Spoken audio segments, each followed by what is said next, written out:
जांच एजेंसियों पर लोग हमला करने से पहले एक बार भी नहीं सोच रहे हैं। एक ऐसी ही खबर राजधानी दिल्ली से सामने आई है जिसने पश्चिम बंगाल के संदेश खाली की याद दिला दी है। अपराधी और भ्रष्टाचारियों के हौसले इतने ज्यादा बुलंद है कि वो अफसरों पर जानलेवा हमला तक कर रहे हैं। नमस्कार, कैपिटल टीवी में आपका स्वागत है और मैं आपके साथ प्रिया बिस्ट।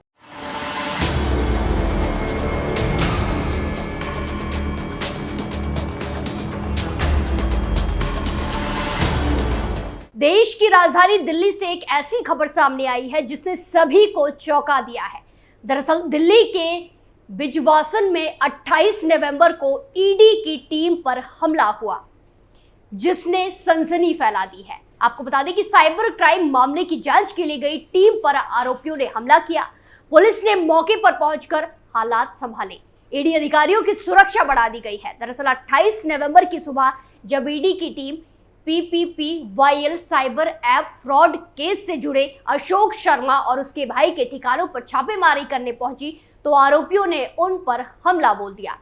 इस मामले में एक FIR भी दर्ज की गई है। FIR के मुताबिक जब टीम छापेमारी कर रही थी उसी वक्त उन पर हमला किया गया। ईडी के असिस्टेंट डायरेक्टर हुए घायल। छापेमारी के दौरान ईडी की टीम पर हुए हमले में ईडी के असिस्टेंट डायरेक्टर घायल हो गए। उन्हें तुरंत अस्पताल ले जाया गया जहां उनका इलाज चल रहा है। आपको बता दें कि जब ईडी की टीम पर हमला हुआ उस दौरान तो उसका फायदा उठाकर एक आरोपी वहां से फरार हो गया। मौके पर पहुंची पुलिस ने सबसे पहले ईडी की टीम की सुरक्षा को बढ़ाया और फिर उस फरार आरोपी की तलाश में जुट गई। गौरतलब है कि देश भर में साइबर क्राइम से जुड़े सैकड़ों मामले की जानकारी ईडी टीम को मिल रही है। इसमें QR code cheating case, part time नौकरी लगवाने के नाम पर धोखाधड़ी जैसे सैकड़ों मामले दर्ज करवाए गए हैं। इस मामले की जांच के दौरान पता चला था कि पैसे 15,000 फर्जी खातों में जमा किए जा रहे थे और फिर डेबिट और क्रेडिट कार्ड के जरिए UI में मौजूद PYYPL पेटीएम एग्रीगेटर पर वर्चुअल खातों के टॉप अप करने के लिए पैसे भेजे गए थे। फिर क्रिप्टो करेंसी खरीदने के लिए PYYPL से फंड का इस्तेमाल किया गया। बताया जा रहा है कि पूरा नेटवर्क एक संदिग्ध चार्टर्ड अकाउंटेंट द्वारा चलाया जा रहा था। फिर से ईडी HIU ने इस रैकेट में शामिल टॉप CA की तलाश शुरू कर दी है। ईडी के मुताबिक भारतीय साइबर अपराध समन्वय केंद्र और वित्त खुफिया इकाई भारत ने फिशिंग घोटाले, QR घोटाले, धोखाधड़ी, पार्ट टाइम जॉब घोटाले जैसे साइबर अपराधों की एक सीरीज में लगभग 1500 फर्जी खातों का पता लगाया। इन खातों के डेबिट और क्रेडिट कार्ड धोखेबाजों ने लिए थे और पैसों को UI आधारित PYYPL भुगतान एग्रीगेटर पर टॉप अप वर्चुअल अकाउंट में ट्रांसफर कर दिया गया था। एजेंसी ने कहा कि PYYPL से क्रिप्टो करेंसी खरीदने के लिए पैसे का इस्तेमाल किया गया। पूरा नेटवर्क संदिग्ध चार्टर्ड अकाउंटेंट की ओर से चलाया जा रहा था। ये जानकारी ईडी के एक अधिकारी ने दी है। ईडी की हाई इंटेंसिटी यूनिट इस मामले के हिस्से के रूप में कई टॉप चार्टर्ड अकाउंटेंट की जांच कर रही है। ईडी HIU ने इस रैकेट में शामिल शीर्ष CA की तलाशी ली और सर्च जारी की। दक्षिण पश्चिमी जिला पुलिस उपायुक्त ने बताया कि कोपसहेड़ा थाना पुलिस को बिजवासन इलाके में ईडी की टीम के साथ मारपीट की जानकारी मिली थी।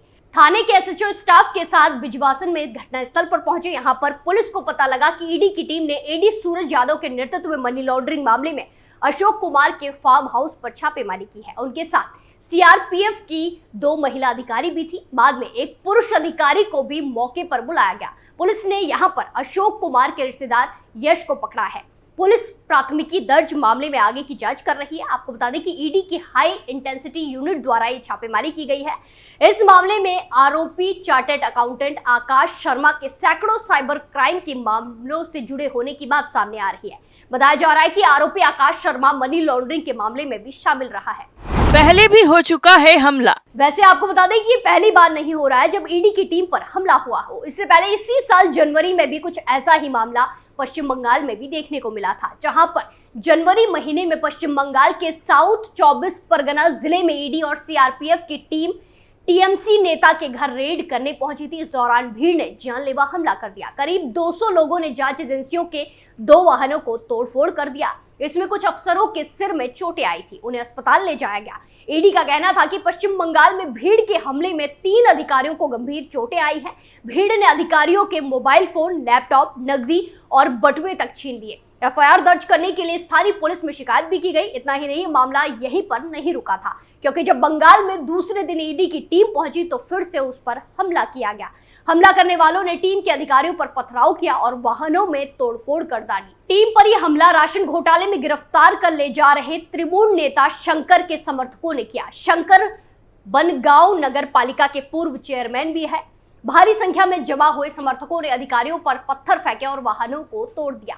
समर्थकों में महिलाओं को आगे रख इस घटना को अंजाम दिया। इन सब के बावजूद ईडी तृणमूल नेता को अपने साथ ले जाने में सफल रही। शाहजहां के बांग्लादेश भागने की कोशिश। बैंक शॉल कोर्ट में पेश कर उसे 14 दिन की ईडी हिरासत में भेज दिया गया। दूसरी तरफ संदेश खाली की घटना में फरार तृणमूल नेता शाहजहां शेख और उसके परिवार वालों के खिलाफ ईडी की ओर से लुकआउट नोटिस जारी किया गया था। शाहजहां के बांग्लादेश भागने की कोशिश करने की बात कही गई, लेकिन बाद में उसे भी गिरफ्तार कर लिया गया। डीजीपी और एसपी को ईमेल करके शिकायत। वहीं संदेश खाली की घटना पर ईडी ने विज्ञप्ति जारी कर कहा था कि तृणमूल नेता के उकसावे पर हत्या के इरादे से उसके अधिकारियों पर हमला किया गया। ईडी ने हमले के वीडियो फुटेज के साथ डीजीपी और एसपी को ईमेल करके शिकायत की। कोलकाता में ईडी कार्यालय की सुरक्षा बढ़ा दी गई। 20,000 करोड़ का लेन देन। ईडी ने दावा किया कि गिरफ्तार तृणमूल नेता शंकर ने विदेश में कम से कम 20,000 करोड़ रुपए का लेन देन किया था।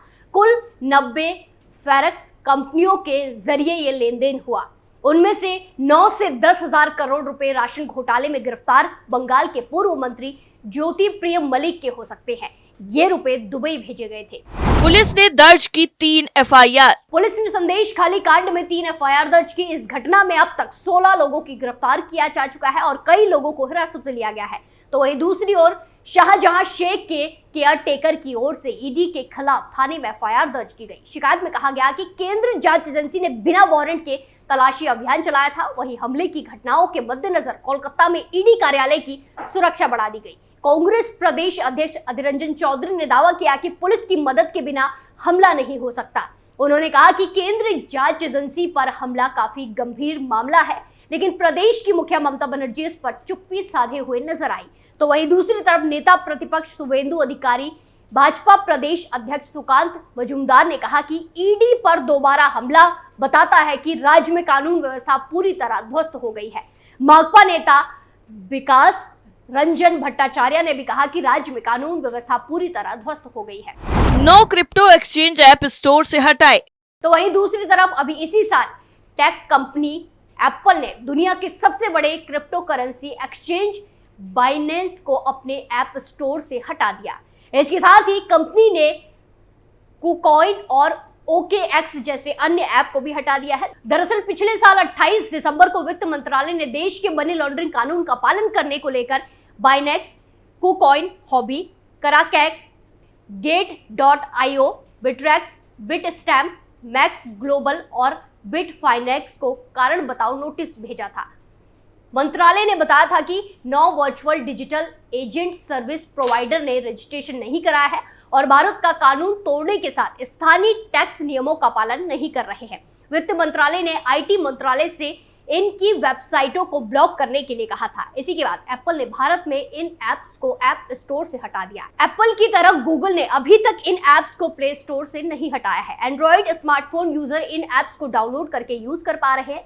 मीडिया रिपोर्ट्स की माने तो गूगल भी जल्द इन एप्स को प्ले स्टोर से हटा सकता है। बाइनेंस की शुरुआत 2017 में एक क्रिप्टो एक्सचेंज हुई थी। बाइनेंस के इकोसिस्टम में कई क्रिप्टो एक्सचेंज है जिसका इनके अधिग्रहण किया गया है और इन्हें बनाया गया है। इसके अलावा इसके पास खुद की क्रिप्टो करेंसी, कई क्रिप्टो वॉलेट और नई क्रिप्टो करेंसी को लॉन्च करने वाला एक लॉन्च पैड भी है। 2 महीने पहले बाइनेंस के फाउंडर और सीईओ चांगपेंग झाओ को अपनी ही कंपनी से इस्तीफा देना पड़ा था। उन्हें अमेरिकी एंटी मनी लॉन्ड्रिंग कानून तोड़ने का दोषी बताया गया था। झाओ अगले 3 साल तक कंपनी में कोई मैनेजमेंट पोजीशन भी नहीं संभाल पाएंगे। जस्टिस डिपार्टमेंट, ट्रेजरी डिपार्टमेंट और कमोडिटी फ्यूचर्स ट्रेडिंग कमीशन सालों से कंपनी की जांच कर रहे हैं। अमेरिकी अटॉर्नी जनरल मैरिक गारलैंड ने कहा था कि अपने अपराधों के कारण बाइनेंस दुनिया का सबसे बड़ा क्रिप्टो एक्सचेंज बना। अभी अमेरिकी इतिहास में सबसे बड़े कॉर्पोरेट पेनल्टीज में से एक का भुगतान करेगा। वहीं ट्रेजरी सचिव एजेंट येलेन ने एक बयान में कहा कि बाइनेंस ने जानते बूझते हुए उसके प्लेटफॉर्म के माध्यम से आतंकवादियों, साइबर अपराधियों और चाइल्ड अब्यूजर्स को मनी फॉलो करने की अनुमति दी। यानी कुल मिलाकर इस तरह के मामले सामने आ चुके हैं। स्पेशल स्टोरी में फिलहाल के लिए इतना ही। बाकी तमाम खबरों के लिए देखते रहिए कैपिटल टीवी। नमस्कार।